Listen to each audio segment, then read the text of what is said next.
traveling through another dimension. A dimension not only of sight and sound, but of mind. A journey into a wondrous land whose boundaries are that of imagination. That's the signpost up ahead. Your next stop, the Twilight Zone. Maple Street, USA, late summer. A tree-lined little world of front porch gliders, barbecues, the laughter of children, and the bell of an ice cream vendor.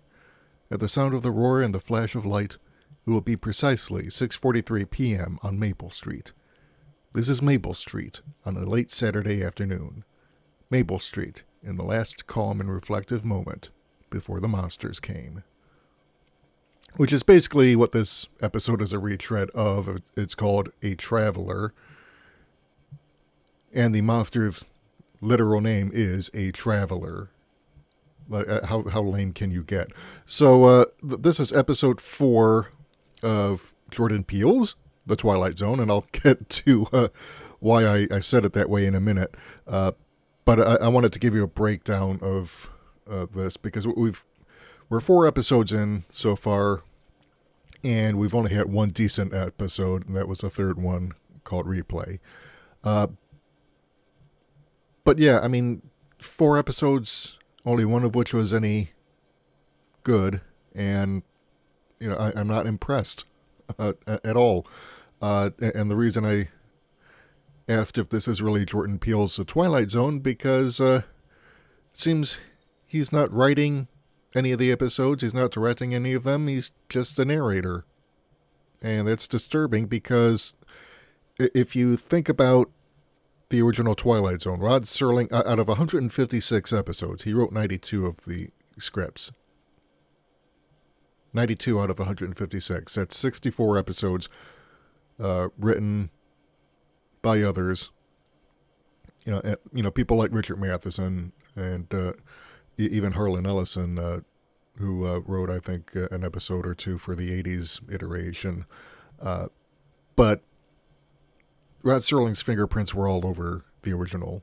And aside from hosting, doing his little narrator segments, there's really nothing here to suggest that Jordan Peele is involved in any way other than producing and acting in it. And that's disturbing, because as good as he is, and I mean, he wrote and directed Get Out and Us, and those are actually good movies. All right, don't get me wrong, he's a talented writer and director, but if he's going to continue with this, then I think that's going to be a real problem, because you're not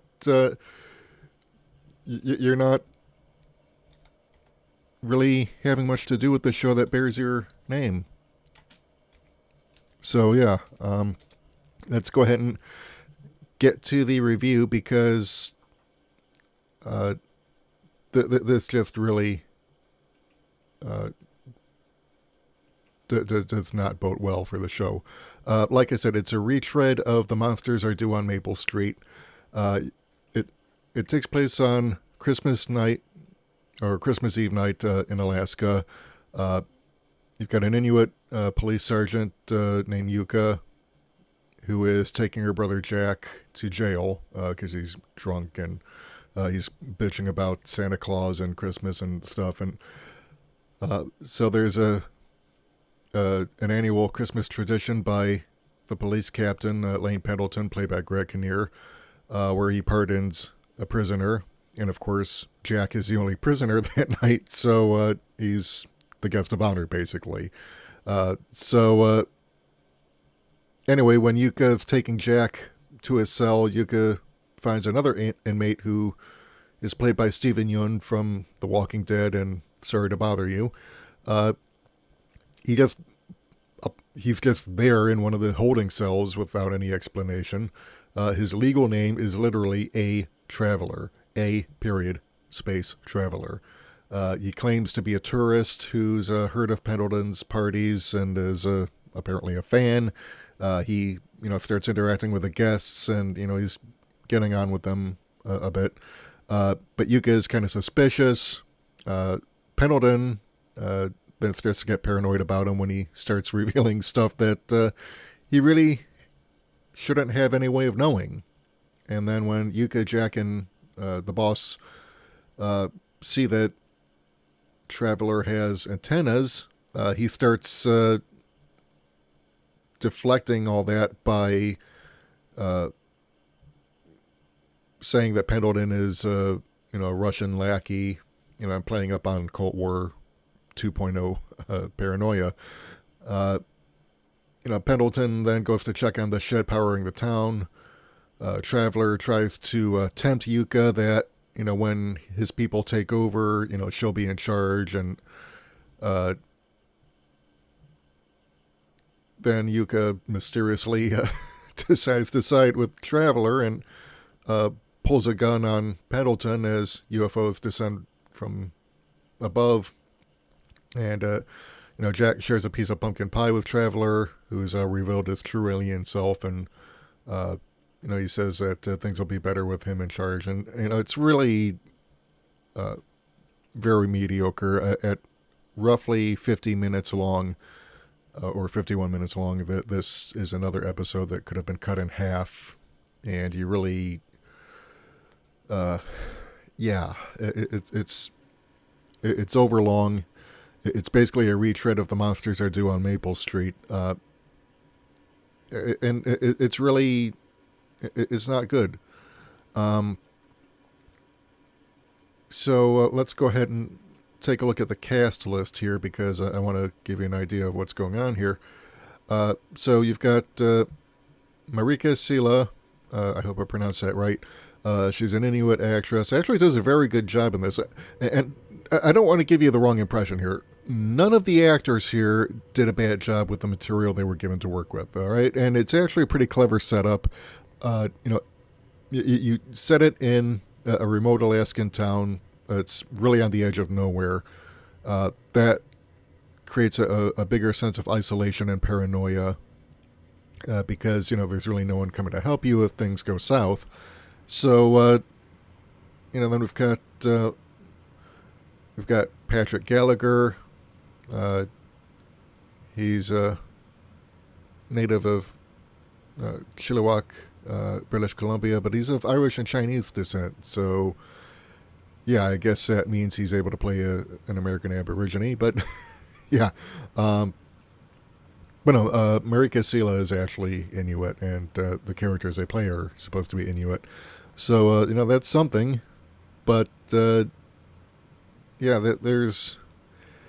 And like I said, there's really no reason why the Twilight Zone reboot under Jordan Peele should be this mediocre.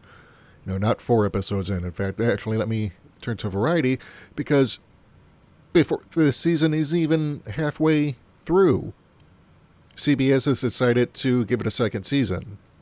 Now, what have we learned from the mess that is STD, where they renewed it for a second and even a third season before the reviews are all in and the ratings are all tabulated? Well, of course, since it's behind a paywall and they don't have to give the actual viewership numbers, they're not.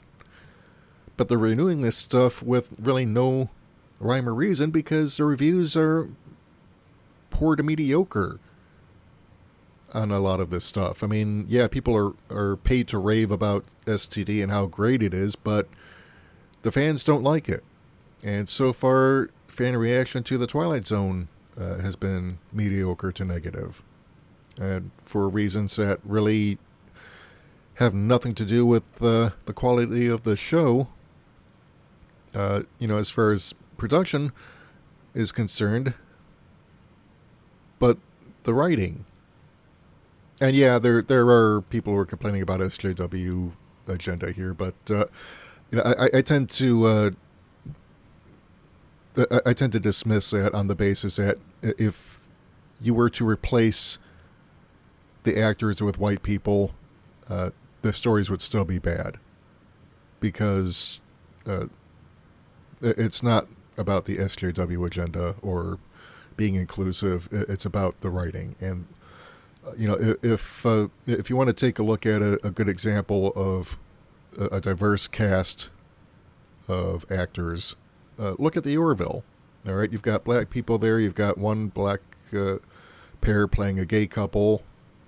with a kid, and going through marital problems like everyone does who's married.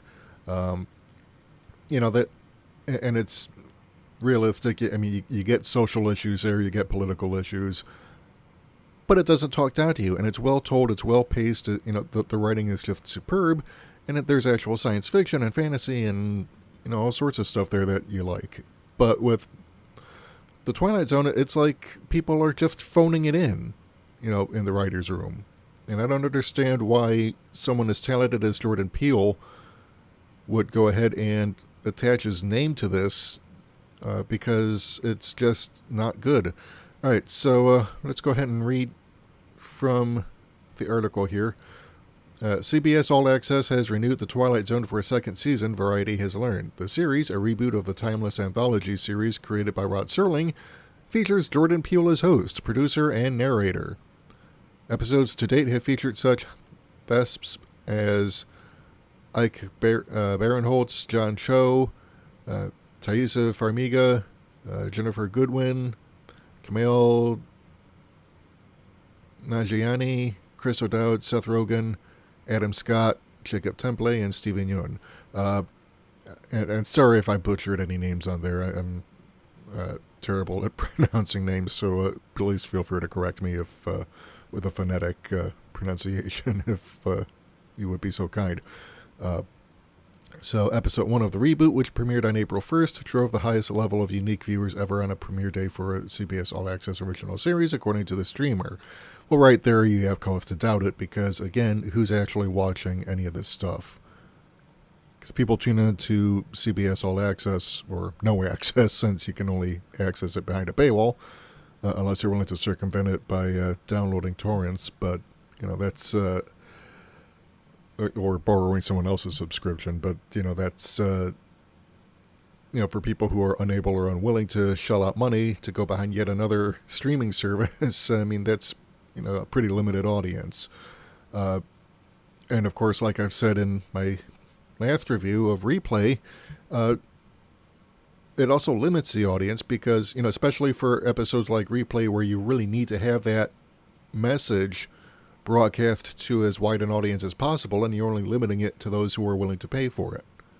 I mean, that's nuts. So, I mean, why CBS is doing this is beyond me. I mean, it's, they're doing everything wrong with this show, where you're basically not putting in the effort that Rod Serling did to go ahead and make this show the best that it can be, and you're not writing the sort of stories that, because basically they're all retreads of episodes that have already been done before and better, and with there's more, actually arguably there is more preaching in Rod Serling's Twilight Zone than there is in this one, which that's a crucial difference, because people who say, this is too preachy, I mean, go back and watch the original stuff. They were nothing but preachy at times, and those were arguably some of the best episodes of shows like original Star Trek and original Twilight Zone. All right, I mean, so I don't want to keep boring you, because this video is going on a little bit longer, and I want to get to the next episode. Try and struggle through it before I decide whether or not I want to write it off, the show off completely. Because I honestly don't want to even waste your time as a viewer of my channel with shows that I don't feel are worth bothering with. Because you deserve better than that. And honestly, I feel that if I'm going to do any television show or movie justice, it's got to be something that I at least have enough interest in that I feel it's worth bringing to you. I mean, I can continue if you want, but I don't know. I'm going to hold out hope for the next episode that's called Wonderkind, and see how that is. If it's not any good, then I'm just going to write this show off and advise you to do the same, because we're already halfway through the first season, and so far it's not all that great. I mean, we've only got 1 out of, 5 that have been broadcast so far that have been any decent. So I don't know. What do you think? Did you like this episode? Did you not like it? Why or why not? Do you like the show? Why or why not? Let me know. I want to hear from you. If you like what you've heard and you want to hear more, hit the subscribe button and the bell icon to receive notification whenever we upload new content. And if you want to help support the channel, keep the lights on, help us bring you more content, head over to our Patreon or Subscribe Star page. Become a donor. We can't do this without you. Until next time, this is Michael Wilk for the Wilk Report saying take care, good night, I'm out.